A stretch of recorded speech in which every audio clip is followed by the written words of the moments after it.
Welcome back to the channel, folks. Mr. H here for a news flash in the world of Godzilla, King of the Monsters. Now, there's quite an interesting piece actually. It comes to us from SFX magazine, and the director of Godzilla, King of the Monsters, Michael Dougherty, has spoken a lot about not only the film that he's directing and has brought to life and we'll be seeing very, very soon, which I cannot wait. But he's also spoke about the potential of writing for Godzilla vs. Kong and how there's some differences there in how you can portray Kong. So there's some really interesting bits here. But the main thing which you probably came here for is, how is Kong different to Godzilla? Now, from the director, the man himself, FX asks, so how are they different? And he replies, because Kong is a little close to human. He's a primate, as we are. He's allowed to show a slightly larger range of emotions. We expect those very unique and even warm bonding moments between Kong and human beings.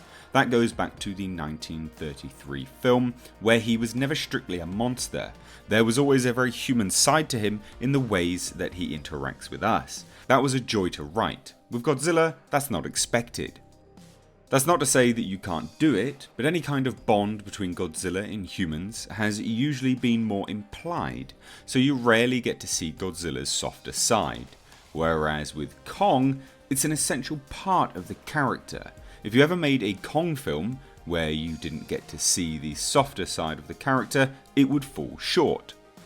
Now, I can completely see what Michael Dougherty is saying here, and I completely agree. Godzilla, yes, there's a lot that we know of him and his interactions with humans, but it is a very much implied nature. It's not so much out and out stated, and it's not so much out and out shown in terms of how Godzilla expresses himself. It's just something that we see. It's something which we can kind of pick up through osmosis of the character. Whereas with Kong, on the flip side, you can really get to grips with that character on a much more deeper level, mainly because of his more human attributes. Now, of course, in the SFX issue, there was a lot more that went on. Michael Dougherty even went on to tell SFX a little bit more about how he views the monsters, which he has mentioned in the past, and this is kind of reiteration, but it is still interesting. And if you've missed how he has viewed Titans in past interviews, for a refresher, here's what he believes. The thing I kept reiterating to my cohorts is that we wanted to put the God back into Godzilla. That's what I felt would elevate this film a little bit more. The notion that these aren't just big animals waking up and rampaging. They have a purpose and they're truly mythic creatures. In my mind, the prehistory of our world is closer to Ray Harryhausen in some lost era of our world's history. Primitive humans and these creatures walked the earth at the same time and were worshipped as gods. There were these amazing, powerful, huge animals that were keenly intelligent as well. Humans and these titans existed together, and we may have had symbiotic relationships with some for our own protection, much like the tiny fish that follow sharks. And interestingly enough as well, Michael Dougherty touched on the fact that he wanted his Godzilla film to have an underlying message. In fact, he stated that the kaiju franchise as a whole is in fact comparable to Star Wars in the respect that they do have an underlying message. And he stated that Star Wars was one of the most important films to nail the space opera. Mythic, bigger than life, bombastic and grandiose, but while also being extremely human and emotional. It captured all of those elements wonderfully. I always say that Godzilla films as a monster opera, they're telling big mythic stories featuring big mythic characters, but there's an underlying message to all of them. Star Wars isn't just about space battles and lightsabers, they're essentially stories about the power of spirituality. Whether you want to acknowledge it or not, it's there, and it was done very intentionally. Godzilla always did the same thing. It lured you in with the promise of giant monster battles, but underneath all of those layers, there's a story about mankind's relationship to nature. A proper monster opera needs those elements. You don't want to drown in them, you're going in for the fun and the spectacle, but much like a Twilight Zone episode, it should leave something behind in your psyche to ponder. Now, from my perspective, that's fantastic comments from Michael Dougherty. You can't say anything better than that. I mean, that is showing just how much he understands the Godzilla franchise. It absolutely is that. You really are lured in with these huge prospects of monster battles, kaijus fighting side by side against one another, huge stakes, huge risks. But of course, we all know where Godzilla came from, you know, the atomic bomb. It is very grounded in reality with a very real message there. So to just deny that that's a part of Godzilla is to truly show your lack of understanding for the entire franchise and the entire reason it was established in the first place. So I really do feel Michael Dougherty is one of the best men for the job. And yeah, you know, Warner Bros. Have been showing an awful lot with respect to the marketing materials recently. And it does get a lot of people concerned when Warner Bros. And Legendary just kind of blow their load and show the majority of the film in marketing materials and things like that. It does cause for concern. But I think we need to take a step back and actually, you know, discuss these interviews to show and reinstall some faith in us that this chap is actually the right man for the job. I feel he's saying all the right things anyway. And yeah, I mean, it could just be complete BS. That's, you know, 9 times out of 10 what most of these things are. But I do have some confidence here. I do feel like he is the man for the job.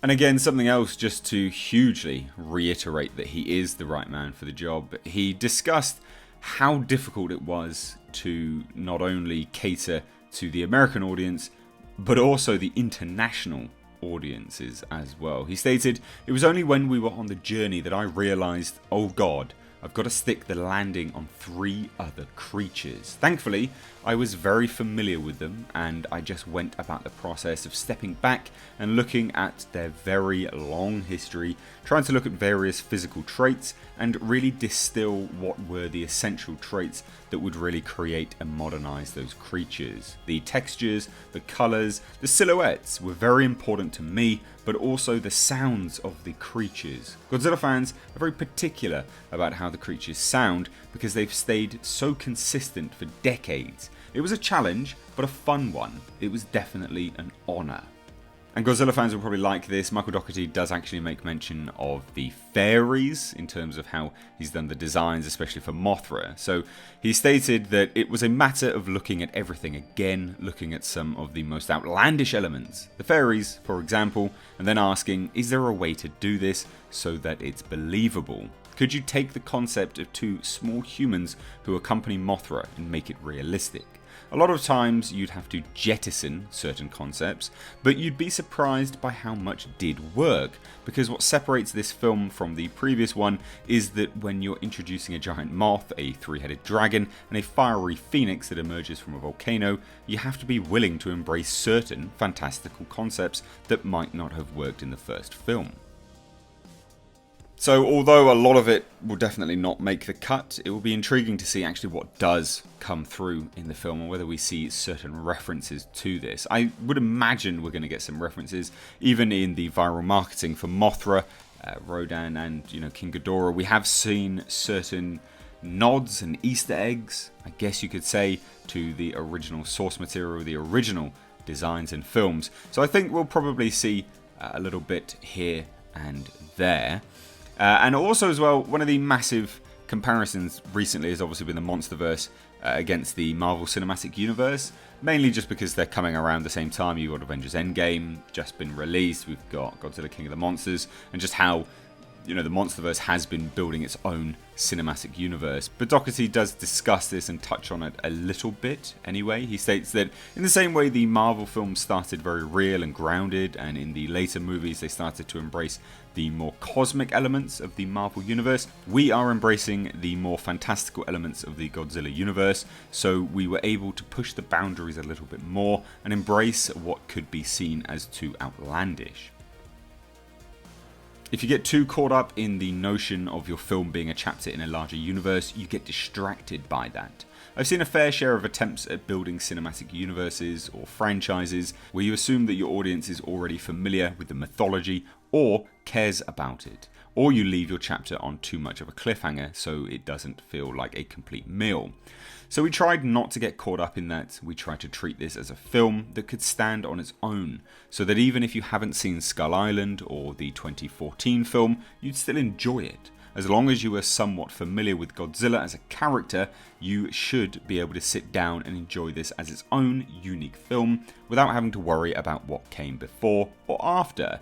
Now for me, this is the best thing a director could say. Anyone that is setting up sequels, larger universes, whatever, I have always said, and you guys know this here on this channel, a film has to be a complete film, not merely an advert for the next one. This is the best thing to take home from this interview. For me, anyway, I'm really excited about that. The fact that he's acknowledged it as well. So good. Really good. I'm genuinely excited for this.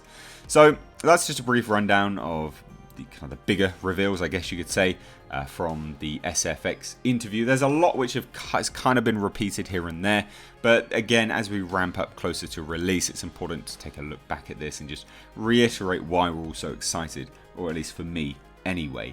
Now, again, putting to one side all of the marketing material, which is just been pouring out recently, and again, it does beg one to wonder why they are doing that, because there's a lot of the film which has now been revealed.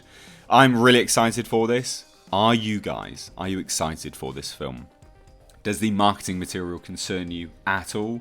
And does the comments here raised in the SFX article instill a little bit more confidence in you? Please do let me know down below in the comment section. As always, if you're new here, please do hit subscribe and also give this video a like and a share. Anyway guys, thanks so much for watching. As always, I have been Mr. H. Take care. Have a great day.